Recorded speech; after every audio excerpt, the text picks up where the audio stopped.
ఈ మూడు ఆ చెరువులు కూడా ఈ జన్వాడ విలేజ్ పరిధిలో ఉన్నాయి. అయితే ఇక్కడ జన్వాడ ఈ మూడు చెరువులలో ప్రధానంగా ఇప్పుడు సోషల్ మీడియాలో ట్రోల్ అవుతున్నటువంటి కోడి చెరువు ఇక్కడ మనం చూస్తున్నాం. కోడి చెరువు వివరాలు మొత్తం కూడా ఇప్పుడు మనం చూస్తాం. దీంట్లో ఎన్ని ఎకరాలు ఉంది, కోడి చెరువు విస్తీర్ణం ఎంత, దాంట్లో బఫర్ జోన్ ఎంత, మిగతా వివరాలు మొత్తం కూడా ఈ సైట్లో స్పష్టంగా వాళ్ళు పేర్కొన్నారు. దీంట్లో కాలం 1, కాలం 2, కాలం 3 ఉన్నాయి. అయితే ప్రధానంగా సోషల్ మీడియాలో ఈ కోడి చెరువు సంబంధించి కాలం 1, కాలం 2 మాత్రమే చూపిస్తున్నారు. కానీ కాలం 3లో ఉన్నటువంటి వివరాలు మాత్రం చూపించట్లేరు. అంటే ఇక్కడే దాగి ఉందన్నమాట. ఏంటంటే ఇక్కడ ఒక కుట్ర కోణం, అంటే ఆరోపణలు చేయాలి, బదనాం చేయాలనేటువంటి వివరాలు స్పష్టంగా మనకి ఇక్కడ కనిపిస్తున్నాయి. దీంట్లో కూడా పెద్ద చెరువు సంబంధించి వివరాలు మొత్తం కూడా ఇప్పుడు నేను మీకు చూపించే ప్రయత్నం చేస్తున్నాను. ఈ పెద్ద చెరువు విస్తీర్ణం మొత్తం కూడా 26 ఎకరాల 7 గుంటలు, 26 ఎకరాల 7 కుంటలు. ఇక్కడ మన మ్యాప్తో సహా కూడా ఈ అధికారులు కాలం నెంబర్ 1లో పెట్టిన వివరాలు ఇవి చూపిస్తున్నాం.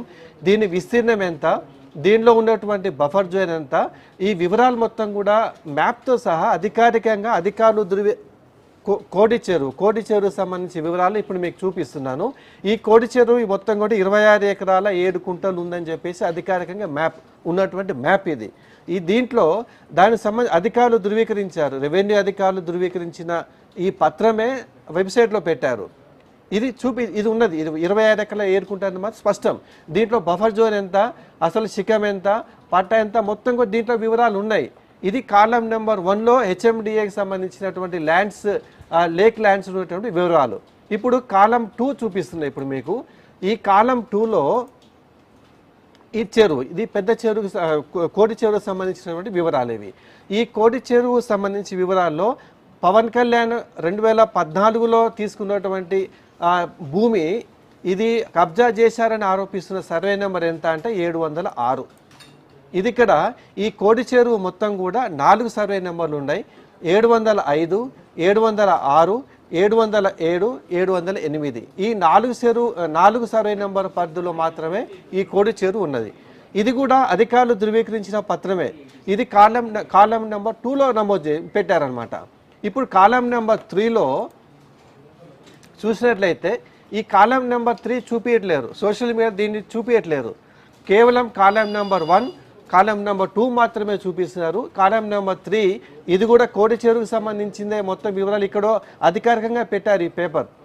దీంట్లో కోడి చెరువులో ఇంతకుముందు నేను చెప్పినట్టు సర్వే నెంబర్ 705, 706, 707, 708 ఈ సర్వే నెంబర్లలో ఎంత ల్యాండ్ ఉందో కూడా ఇక్కడ చూపించారు. ఇక్కడ దీంట్లో ఏదైతే వాళ్ళు ఆరోపణ చేస్తున్నారో 706, 707, 708, 705 ఈ సర్వే నెంబర్లు, దీంట్లో పవన్ కళ్యాణ్ గారు తీసుకుంది 706 సర్వే నెంబర్. ఈ 706 సర్వే నెంబర్లో మొత్తం 13 ఎకరాల 13 గుంట ఉందండి. ఇక్కడ వాళ్ళు అధికారికంగా పెట్టినటువంటి పేపర్లో మనకు స్పష్టంగా కనిపిస్తుంది. దీంట్లో బఫర్ జోన్ అయిపోయిన తర్వాత మొత్తం ఇంకా 10 ఎకరాల ఇక్కడ మనకు స్పష్టంగా కనిపిస్తుంది. ఇక్కడ దీంట్లో పవన్ కళ్యాణ్ గారు కొనుగోలు చేసింది ఎంత అంటే 10 ఎకరాలు మాత్రమే. ఇది కూడా దీంట్లో స్పష్టంగా ఉన్నది. అది దానికి సంబంధించి ఉన్నది. ఇది ఇక్కడ 2 ఉన్నాయన్నమాట. శిఖం పట్టా ఉంది, శిఖం సర్కారీ ఉంది. ఇక్కడ స్పష్టంగా రెండింటికి తేడా ఉంది.